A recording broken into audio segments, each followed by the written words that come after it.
매주 올라오는 재미있는 이야기를 보시려면 구독, 좋아요, 알림 설정 부탁드립니다.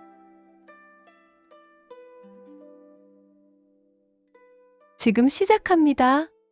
정오의 햇살이 창호지를 뚫고 들어왔으나 한양성 북촌에 자리한 김대감 댁의 서책방은 여느 때처럼 스산했습니다. 방 안은 볕이 드는데도 한기가 돌았습니다. 좌의정을 지내다 물러난 김대감은 병세가 위중하여 병석에 누운 지 이미 석 달째. 집안의 웃음소리가 그친 지도 그만큼이었습니다. 약다리는 냄새만이 집안에 가득했습니다. 하지만 그 정막 속에서도 멈추지 않는 소리가 하나 있었으니 유독 또렷하게 들려오는 사각사각 벼루에 먹을 가는 소리였습니다. 그 소리만이 이 집이 아직 살아있음을 알리는 듯 했습니다. 대감의 외동딸인 청아 아씨는 올해 20을 갓 넘겼습니다. 여염집 교수들이 혼수로 술을 놓을 나이에 청아는 붓을 잡았습니다. 고운 실을 만져야 할 손은 먹물에 거칠어져 있었습니다. 아버지 김대감이 강직한 성품 탓에 조정의 간신배들에게 밀려나 파직당한 그날부터 그녀의 손에서 붓과 먹이 떠난 날이 없었습니다. 아버지의 결백을 증명하는 것이 그녀 삶의 유일한 목표가 되었습니다. 청아가 붓을 잡은 까닭은 단지 글을 쓰기 위함만이 아니었다. 어릴 적 어머니가 남긴 맑은 묵향은 선한 인연을 불러온다는 전설을 그녀는 믿고 있었습니다. 아씨, 점심 진지라도 좀 드시지요. 이러다 아씨마저 쓰러지시겠습니다. 곁을 지키던 늙은 유모가 눈물 지으며 죽상을 내밀었으나 청아는 고개도 돌리지 않았습니다. 시선은 여전히 백지 위에 머물러 있었습니다. 됐습니다, 유모. 목소리는 이미 쉬어 있었습니다. 아버님께서 저 간신들의 무고로 저리 누워 계신데 어찌 목구멍으로 곡기가 넘어가겠습니까? 청아의 눈은 시뻘게 충혈되어 있었습니다. 그녀가 쓰고 있는 것은 아비의 결백을 호소하는 탄원서였습니다. 그녀는 밤새 기억을 더듬어 아버지가 관리하던 굴량미 장부의 마지막 수취인 장경수와 이를 증언해줄 창고직이 이만복의 이름을 탄원서 말미에 피로 쓰듯 적어 넣었습니다. 평생 맑기만 하던 그녀의 맑은 묵향에는 이제 억울함과 분노가 서려 있었습니다. 그날 밤 10월도 금음께로 접어들어 바람이 찼습니다. 낙엽이 마당을 스치는 소리가 유난히 크게 들렸습니다. 스산하던 자식. 김대감의 숨소리가 가늘어지기 시작했습니다. 방 안을 가득 채운 탕향 냄새를 뚫고 문틈으로 얼음장 같은 서늘한 기운이 스며들었습니다. 촛불이 까닭없이 푸른빛을 띠며 흔들리더니 방 안에 있던 모든 이가 일순 깊은 잠에 빠져들었습니다. 두 개의 검은 그림자가 벽에 어른거렸습니다. 인간의 눈에는 보이지 않는 저승의 차사였습니다. 저승의 법도는 지엄하여 차사가 인간의 생사에 경미하게 개입바람이나 환시하면 경고를 받고 정해진 명을 지연시키는 중벌은 소멸을 부를 수 있었습니다. 한 명은 수천 년 묵은 얼음처럼 차가운 눈빛의 석이었고 그는 명의 상관인 듯 했습니다. 다른 한 명은 아직 인간의 감정을 희미하게 기억하는 듯한 서늘한 눈매의 명이었습니다. 석이 손에 든 붉은 적패를 내려다보며 말했습니다. 명부였습니다. 김아무개. 향년 62. 시가 되었다. 지체할 것 없다. 명, 어서 명부대로 일을 처리하게. 명이 고개를 끄덕이고 대감의 머리맡으로 다가섰습니다. 망자의 영혼을 거둘 차사의 손이 대감의 이마로 향하는 바로 그 순간이었습니다. 그의 손은 대감의 이마에 닿기 직전이었습니다. 명은 문득 동작을 멈추었습니다. 그의 코끝을 스친 맑은 묵향 때문이었습니다. 그것은 탕향 냄새와 죽음의 기운을 뚫고 들어왔습니다.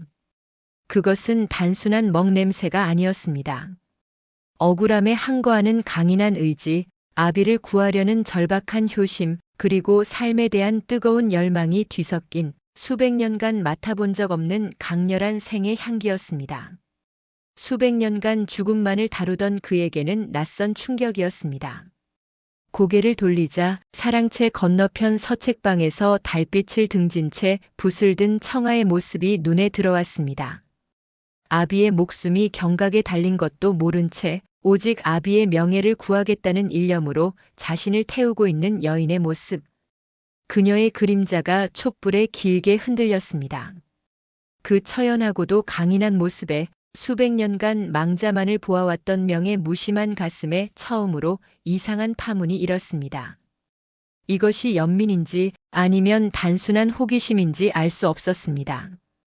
명, 무얼 꿈을 대는가? 저승의 법도는 지엄하다. 석의 날카로운 질책에 명이 퍼뜩 정신을 차렸습니다. 석의 목소리는 얼음 같았습니다. 아, 아닙니다. 잠시. 이자의 생에 대한 집착이 유난히 강합니다. 저 여식의 원념이 명주를 붙들고 있어 저항이 거셉니다. 그것은 명백한 거짓말은 아니었으나 진실도 아니었습니다. 실로 김대감은 숨을 거두기 직전에도 딸이 쓰고 있는 탄원서에서 눈을 떼지 못하고 있었습니다. 명은 차마 그 손을 대지 못하고 망설였습니다. 그는 저 여인의 붓이 멈추기를 기다리고 있었습니다. 그 찰나의 망설임이 운명을 뒤틀기 시작했습니다. 자시 마렵이 즈음하여 멀리서 희미하게 꽃기요 하고 첫 딸기 울었고 곧 인시초로 접어들었습니다. 자시가 지나 인시가 되자 저승의 문이 닫히는 시각이었습니다. 망자는 정해진 시에만 거둘 수 있는 것이 법도였습니다. 석의 얼굴이 노기로 일그러졌습니다. 이런, 시를 놓쳤다. 내 놈, 고작 인간 계집 하나의 먹냄새에 홀려 1000개의 법도를 어겨. 홀린 것이 아닙니다. 저 여인의 염원이 너무 강해 망자의 발목을 붙잡고 있습니다. 보십시오. 명이 가리킨 곳에는 청아가 기어이 탄원서 한 장을 완성하고 탈진한 듯 붓을 떨어뜨리는 모습이 보였습니다.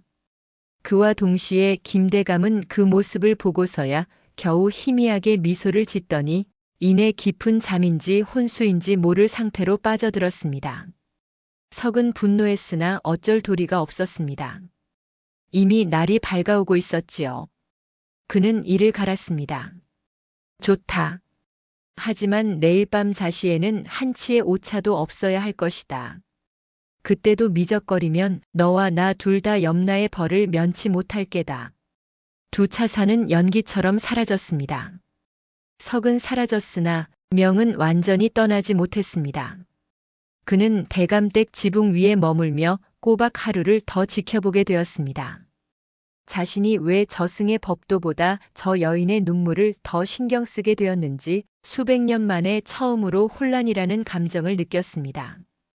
다음 날 차가운 아침 공기를 가르며 청아는 핏발 선눈으로 탄원서를 들고 의금부로 향했습니다. 홀로 보낼 수 없어 늙은 유모와 머슴 돌쇠가 가마를 모시고 뒤따랐으나 저작거리의 소란함이 멀게만 느껴졌습니다. 하지만 파직된 역적의 딸이 올리는 탄원서를 받아주는 관리는 없었습니다. 오히려 규수가 직접 관아의 문을 너무려 한 것이 문제시되었습니다. 물러가라. 어디라고 감히 역적의 딸년이 발을 들여. 썩 꺼지지 못할까? 나장의 거친 손길에 청아가 땅바닥으로 내동댕이 쳐졌습니다.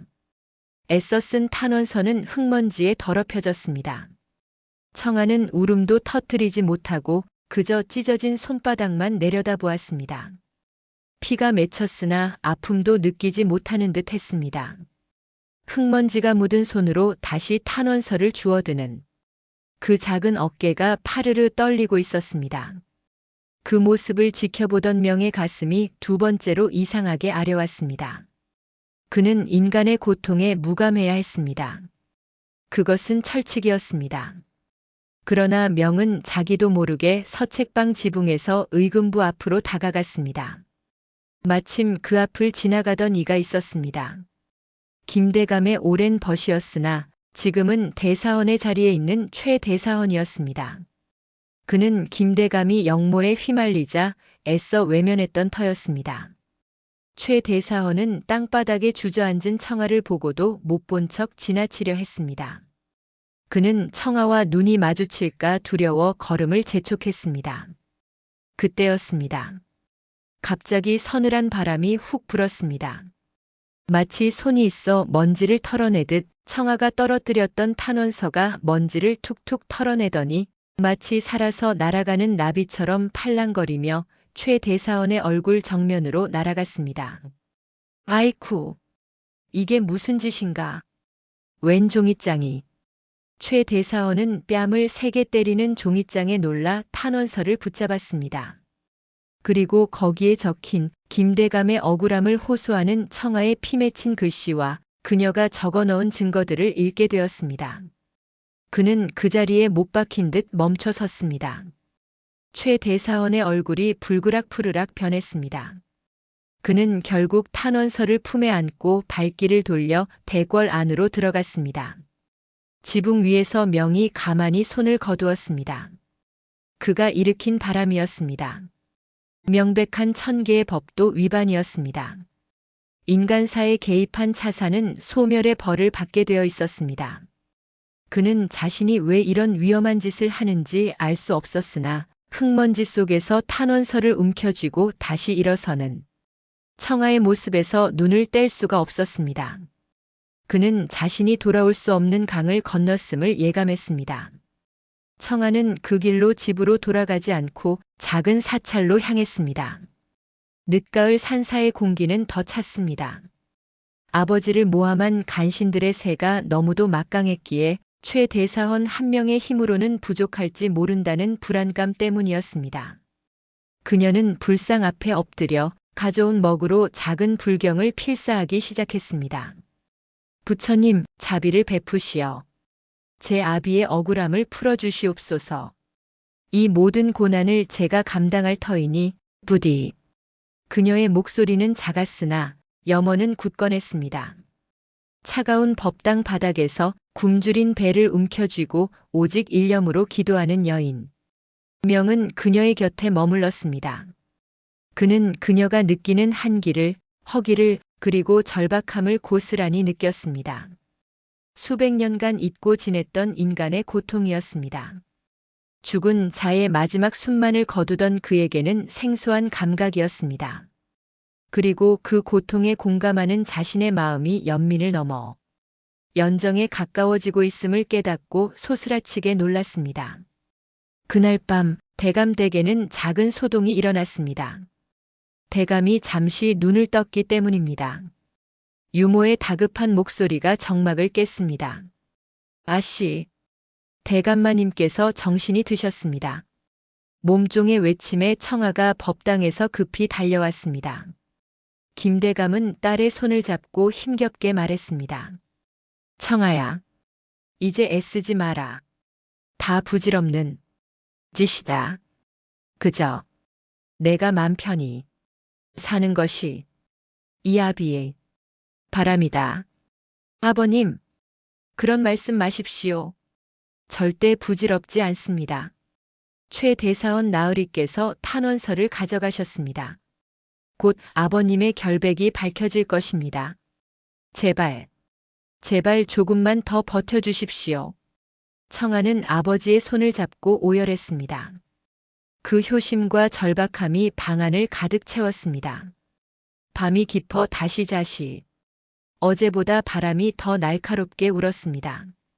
어김없이 석과 명이 나타났습니다. 석의 표정은 어제보다 10배는 더 차가웠습니다. 오늘은 변명 따윈 듣지 않겠다. 어서. 석이 재촉했지만 명은 움직이지 않았습니다. 그는 이미 결심을 굳힌 듯 했습니다. 석. 이자는 억울하게 죽는 것이오. 당신도 보지 않았소. 저 여식의 끓는 피가 이 방의 공기를 데우고 있어. 이런 망자는 거두어 가도 저승에서 원귀가 될 뿐이요. 그것이 우리의 소관인가? 우리는 그저 명부에 적힌 대로 영혼을 수거할 뿐. 내가 염라의 판결까지 대신하겠다는 것인가? 단 하루만.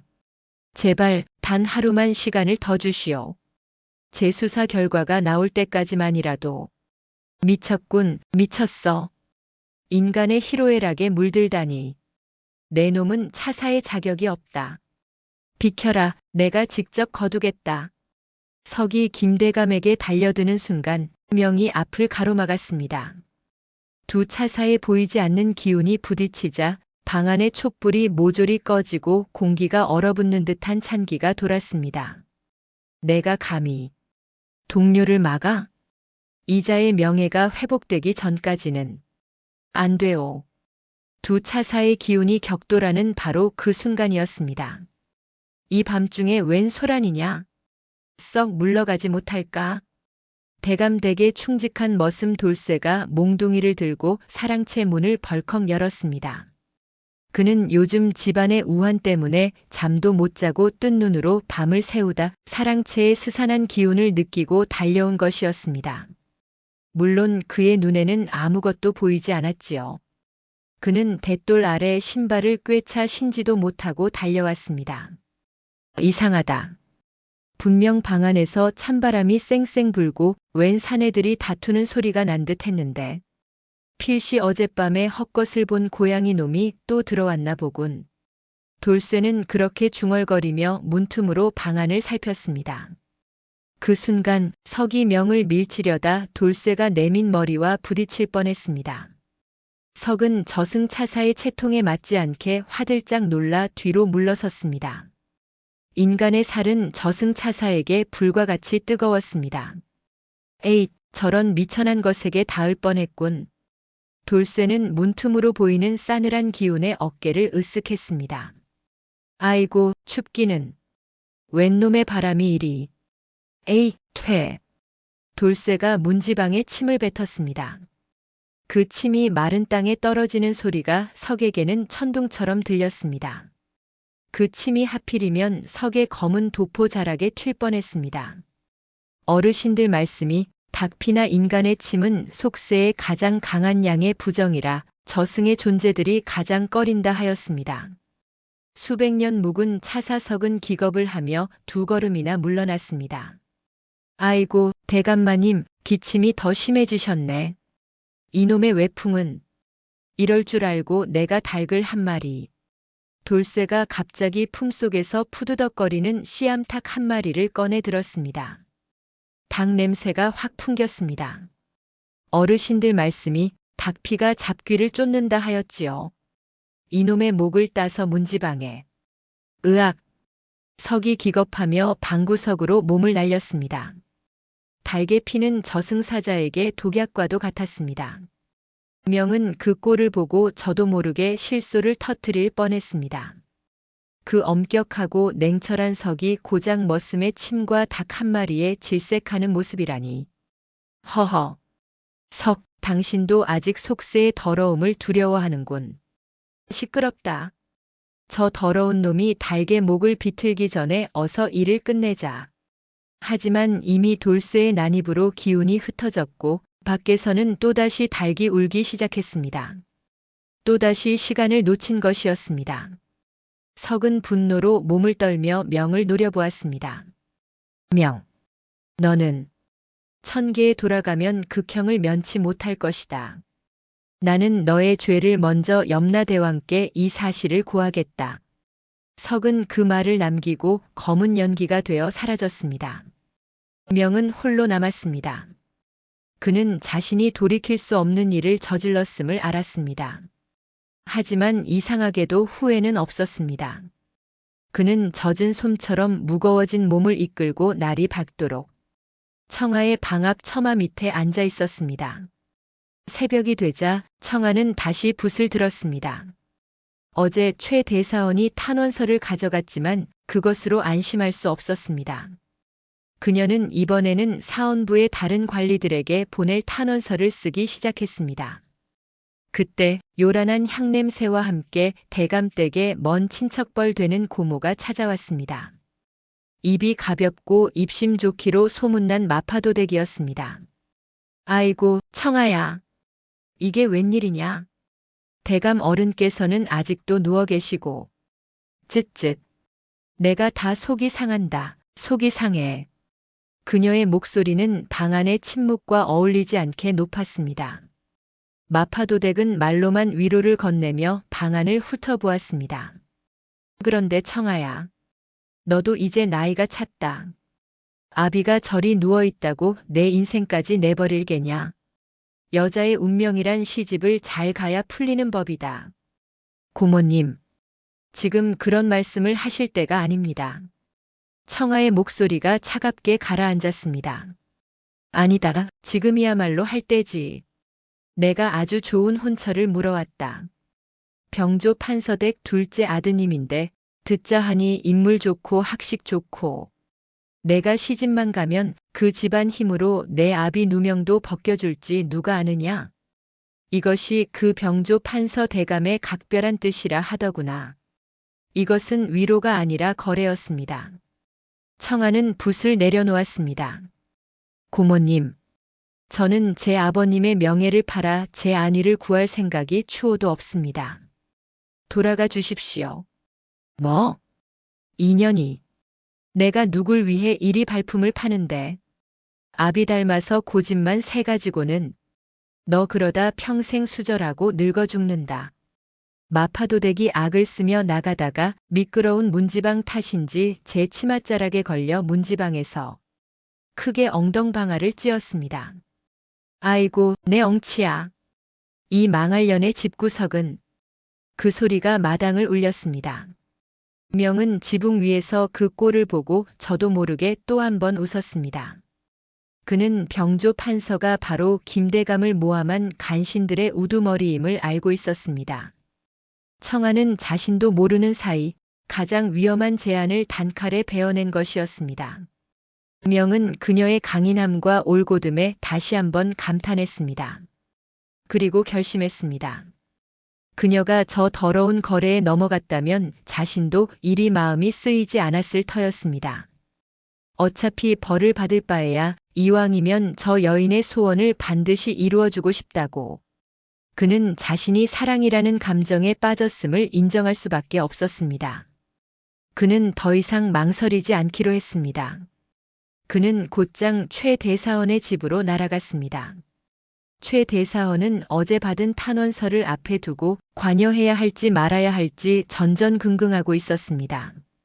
병조 판서의 위세가 두려웠기 때문입니다. 그는 탄원서를 서랍에 넣었다 뺐다를 반복했습니다. 바람이나 환시로 경고하는 것은 경미한 벌로 그치나 이렇듯 인간의 마음에 직접 관여하여 신문을 유도하는 것은 중벌이라 하였습니다. 명은 그것을 알면서도 굳이 행했습니다. 그날 밤 명은 최 대사원의 꿈속에 나타났습니다. 물론 차사의 모습이 아닌 백발이 성성한 노인의 모습으로 변신해서였지요. 꿈속은 기이하게도 20년 전 과거 시험장이었습니다. 최 진사, 그대는 잊었는가? 20년 전 그대가 과시에 낙방하고 낙향하려 할 때 그대의 손을 붙잡고 자네의 재주를 썩히지 말게라며 쌀 한 가마와 붓을 쥐어준 벗을 잊었는가? 최 대사원은 꿈속에서 땀을 뻘뻘 흘리며 절을 했습니다. 누구십니까? 김대감은 죄가 없네. 그가 지키려 한 것은 굴량미가 아니라 굶주린 백성이었네. 병조 판서가 탐한 것은 굴량미가 아니라 그 굴량미를 지키는 김대감의 자리였네. 자네가 지금 눈을 감으면 평생의 은인을 저버린 배신자로 역사에 남을 것이야. 그뿐인 줄 아는가? 명이 손짓하자 꿈속의 풍경이 바뀌었습니다. 흙먼지 구덩이에서 찢어진 손으로 탄원서를 움켜쥐는 청아의 모습, 그리고 병조 판서의 아들에게 팔려갈 뻔한 청아의 모습이 스쳐 지나갔습니다. 자네가 외면한 그 충신의 딸이 지금 어떤 모욕을 당하고 있는지 아는가? 저 여인의 눈물이 자네의 목을 조르게 될 걸세. 자네가 지금 눈을 감으면 저 맑은 영혼이 더러운 구렁텅이에 빠지는 것을 방관하는 것일세. 다음 날 아침 최 대사원은 식은땀에 흠뻑 젖어 깨어났습니다. 그는 꿈에서 본 청아의 눈빛을 잊을 수 없었습니다. 그는 즉시 입궐하여 어전에 나아가 통곡하며 김대감의 재수사를 청했습니다. 전하, 신이 벗의 고초를 외면한 소인배이옵니다. 허나 김공의 결백은 신이 보장하옵니다. 만약 김공이 죄가 있다면 신의 목을 먼저 치시옵소서. 조정이 발칵 뒤집혔습니다. 왕은 노한 대사원의 모습에 결국 재가를 내렸습니다. 진실이 밝혀지는 데는 사흘이 걸렸습니다. 왕명이 떨어지자마자 의금부는 최 대사원이 가져온 탄원서의 증언을 토대로 병조 판서의 창고 장부를 대조하였습니다. 사흘 동안 의금부는 역참 영수결과 병조 장부를 맞대었고 포도청이 사사 창고를 연이어 압색하였습니다. 진실은 빠르게 밝혀졌습니다. 김대감을 모함했던 간신배들이 줄줄이 하옥되었습니다. 그들의 창고에서는 빼돌린 굴량미가 산더미처럼 발견되었습니다. 왕은 크게 노하여 김대감의 관직을 복구하고 파직 교지를 거두었으며 어의를 급히 그의 집으로 보냈습니다. 김대감 댁으로 어의와 함께 교지가 도착했을 때 집안은 울음과 웃음이 뒤섞여 잔칫날처럼 들썩였습니다. 아씨, 아씨, 대감마님 누명이 벗겨졌답니다. 돌쇠가 덩실덩실 춤을 추며 외쳤습니다. 아버님, 보십시오. 아버님의 누명이 벗겨졌습니다. 성상께서 아버님의 충심을 알아주셨습니다. 청아는 교지를 들고 아버지의 침소로 뛰어들었습니다. 며칠간 혼수 상태에 빠져있던 김대감이 기적처럼 눈을 떴습니다. 그는 딸의 손에 들린 교지를 보았고 모든 것을 이해했다는 듯 맑은 눈물 한 방울을 흘렸습니다. 내 딸, 내 착한 딸, 내가 이 아비를, 내가 내 명예를 지켜주었구나. 고맙다. 이제 여한이 없다. 김대감은 딸의 손을 꼭 잡았습니다. 그리고 그는 딸의 어깨 너머 방구석에 조용히 서 있는 명을 바라보았습니다. 그는 이제 죽음이 두렵지 않았습니다. 이제 마지막 순간이 왔음을 깨달은 자의 눈에는 차사의 모습이 보이는 법이었습니다. 김대감은 청아에게는 보이지 않는 명을 향해 희미하게 고개를 끄덕였습니다. 자신의 목숨을 구해준 것이 아니라 딸의 소원을 이루어준 것에 대한 감사의 표시였습니다. 청아는 아버지의 시선이 향한 곳을 바라보았습니다. 아버님? 누구를 보시는? 헉! 청아의 눈에 방구석에 선 남자의 모습이 들어왔습니다. 본디 차사의 모습은 임종을 맞는 자와 혹은 차사가 스스로 허락한 간절한 인연에게만 보이는 법이었습니다. 어째서인지 모르겠지만 그에게만은 자신의 모습을 보이도록 명이 허락한 것이었습니다. 검은 도포를 입었으나 귀신처럼 무섭지 않고 오히려 깊은 슬픔과 연민을 담은 눈을 한 선비의 모습이었습니다.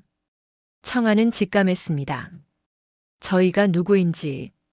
그녀는 두렵지 않았습니다. 그녀는 오히려 마음이 평온해지는 것을 느꼈습니다. 오히려 저희가 자신과 아버지를 도왔다는 것을 어렴풋이 느꼈습니다. 탄원서를 날려준 그 바람도 마파도대 고모를 넘어뜨린 그 장난기도 모두 저희의 소행이었음을.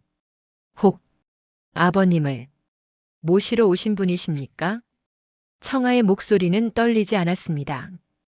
명은 조용히 고개를 끄덕였습니다. 그의 눈은 오직 청아만을 담고 있었습니다. 이 만남이 천개의 법도를 어긴 것임을 알면서도 그는 시선을 거두지 못했습니다.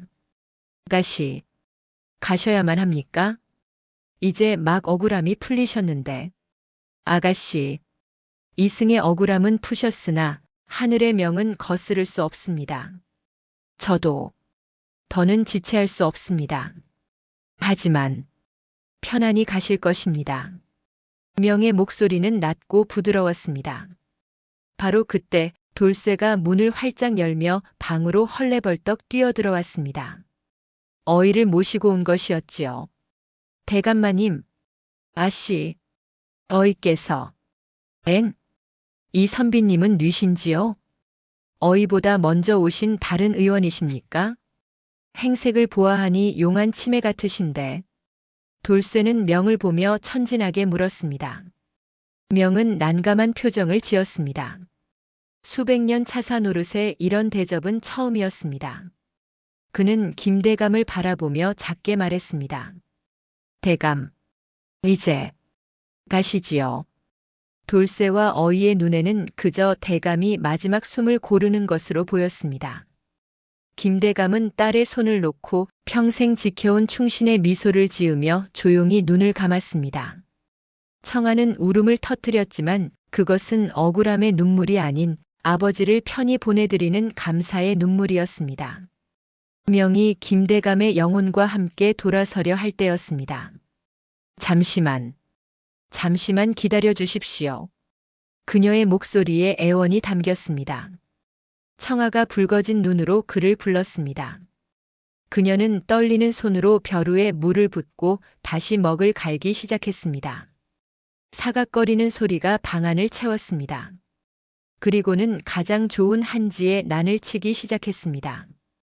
그녀의 분놀림에는 아버지에 대한 감사와 명에 대한 알 수 없는 연민, 그리고 말로 닿을 수 없는 애틋함이 담겨 있었습니다. 그녀는 이 알 수 없는 은인에게 드릴 것이 이것밖에 없음을 알았습니다. 그림이 완성되자 방 안에는 묵향이 더욱 진하게 피어올랐습니다. 서방님, 성함도 모르오나 베푸신 은혜에 감사드립니다. 아버님의 마지막 길을 이토록 평안하게 해주시고 저의 기도를 들어주셨습니다. 어떤 벌을 받으실지 저는 모릅니다. 비록 이승의 것이라 가져가실 수 없을지오나 저의 마음입니다.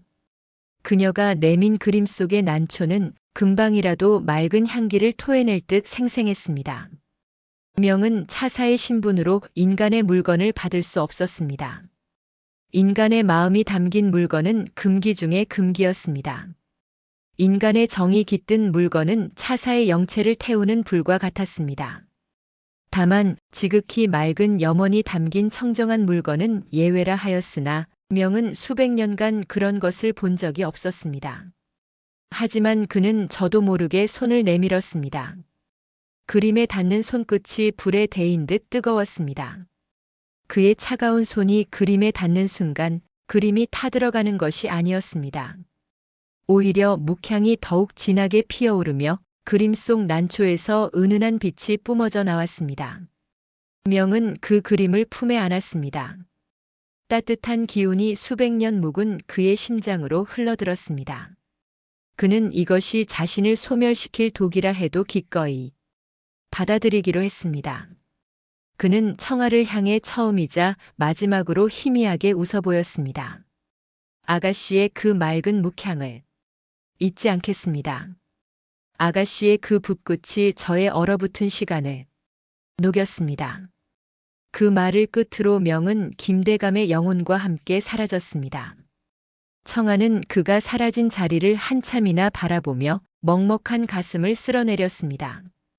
그날 이후 청아는 책상 오른편에 한 잔의 맑은 먹물을 늘 올려두었다. 이름 모를 은인을 맞이하는 자리였다. 저승의 문턱, 모든 원혼이 통곡하는 삼도천을 건너 명은 염라대왕 앞에 섰습니다. 석이 이미 모든 것을 고해 바친 후였습니다. 차사명, 내가 감히 인간의 생사에 개입하고 정해진 명을 이틀이나 지연시켰으며 동료의 임무를 방해하였으니 그 죄가 실로 막중하다. 너는 당장 지옥의 불길에 던져져 소멸되어야 마땅하나. 염라대왕이 명의 품에 안긴 난초 그림을 보았습니다. 그림에서는 여전히 맑은 묵향이 흘러나왔습니다. 그림이로군. 내가 인간에게서 받은 것이냐? 그러하옵니다. 어떤 벌이든 달게 받겠습니다. 죽음으로 다스려 주시옵소서. 명은 담담히 자신의 죄를 청했습니다. 신기한 일이로다. 인간의 정이 이토록 맑을 수도 있단 말이냐. 부정한 인간의 물건이 닿았는데도 내 놈의 영체가 더럽혀지지 않고 오히려 저 여인의 맑은 기운이 내게 스며들었구나. 염라대왕은 명의 눈을 깊이 들여다보았습니다. 내 놈이 구한 것은 단순한 목숨이 아니라 한 인간의 억울한 명예였고 그로 인해 억울한 원귀가 생기는 것을 막았으니 저승의 명부 또한 바로잡혔다. 내가 인간의 정에 홀린 것은 죄이나 그로 인해 하늘의 정의를 세운 것은 공이다. 염라대왕은 잠시 생각하더니 판결을 내렸습니다. 죄는 죄인이 벌을 내리겠다. 너는 차사의 직을 박탈한다. 석의 입가에 스쳤던 미소가 굳었습니다. 대신 너에게 새로운 직을 내린다. 앞으로 1000년간 인연의 문을 지키며 이승에서 미처 풀지 못한 억울함과 간절한 그리움을 안고 오는 영혼들의 이야기를 들어주고 그들의 다음 생을 인도하는 경청의 문지기가 되어라. 그것은 벌이었습니다. 끝없이 원한 맺힌 소리를 들어야 하는 고통스러운 형벌이었지요. 죽음보다 더한 망각의 형벌일 수도 있었습니다. 하지만 또한 기회이기도 했습니다. 그리고 내가 그토록 잊지 못하는 그 묵향이 다시 내 앞에 당도하는 날 너의 1000년 형벌도 끝이 날 것이다. 명은 묵묵히 절을 하고 물러났습니다. 그는 자신의 벌이 아닌 그녀의 다음 생을 생각했습니다. 그는 인연의 문 앞에 서서 수많은 영혼을 맞이하고 보냈습니다. 세월이 흘렀습니다. 한양성 북촌의 집은 다시 웃음을 찾았으나 김대감의 누명은 완전히 벗겨졌고 가문은 회복되었습니다. 청아 아씨는 어진 선비에게 시집가라는 왕의 중매도 명망 높은 가문의 청혼도 모두 사양했습니다. 제 마음은 이미 그날의 묵향과 그 묵향 속에 서 있던 그이에게 비쳤사옵니다. 사람들은 그녀가 아버지를 그리워하며 학문에만 정진하는 것이라 여겼습니다. 청아는 평생을 홀로 살며 아버지의 뜻을 기리고 굶주린 이들을 도우며 살았습니다. 그녀는 평생토록 서재에 앉아 붓을 들었고 그녀가 쓰는 먹은 언제나 가장 맑은 물로만 갈았습니다. 그녀의 서재에는 언제나 가장 맑은 먹물 한 잔이 따로 놓여 있었다고 합니다. 그리고 해마다 아버지가 돌아가신 그날이면 밤을 새워 난초를 그렸습니다. 그 난초 그림 곁에는 언제나 선비님께라 적은 봉투가 조용히 놓여 있었습니다. 그렇게 70년이 흘러 청아도 백발의 노파가 되어 마지막 숨을 거두게 되었습니다. 방 안에는 여전히 맑은 묵향이 감돌았습니다. 눈을 감는 순간 청아는 자신이 다시 젊은 시절의 모습으로 돌아갔음을 깨달았습니다. 그리고 눈앞에는 70년 전 그날 밤 보았던 그 선비가 서 있었습니다. 그런데 모습이 조금 달라져 있었습니다. 차갑고 검은 도포 대신 묵향처럼 은은한 빛이 감도는 회색 도포를 입고 있었습니다.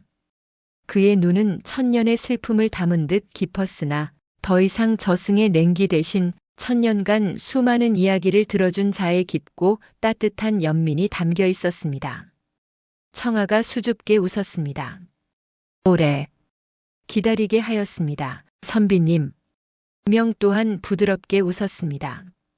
그는 더 이상 영혼을 묶는 밧줄 대신 따뜻한 손을 내밀었습니다. 아닙니다.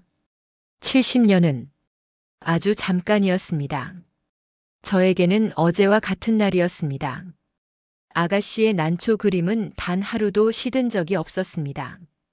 명이 품속에서 70년 전 그 난초 그림을 꺼냈습니다. 종이는 바래지 않았고 묵향은 처음처럼 맑았습니다. 청아가 그 손을 잡자 두 사람의 발밑으로 꽃길이 열렸습니다. 그 길에서는 청아가 평생 그리워했던 그리고 명이 1000년을 기다렸던 맑고 서늘한 묵향이 피어오르고 있었습니다. 그 향기는 억울함도 분노도 아닌 오직 그리움의 향기였습니다. 다음 이야기가 궁금하시면 댓글과 구독, 좋아요, 알림 설정 부탁드립니다. 긴 시간 함께 해주셔서 감사합니다.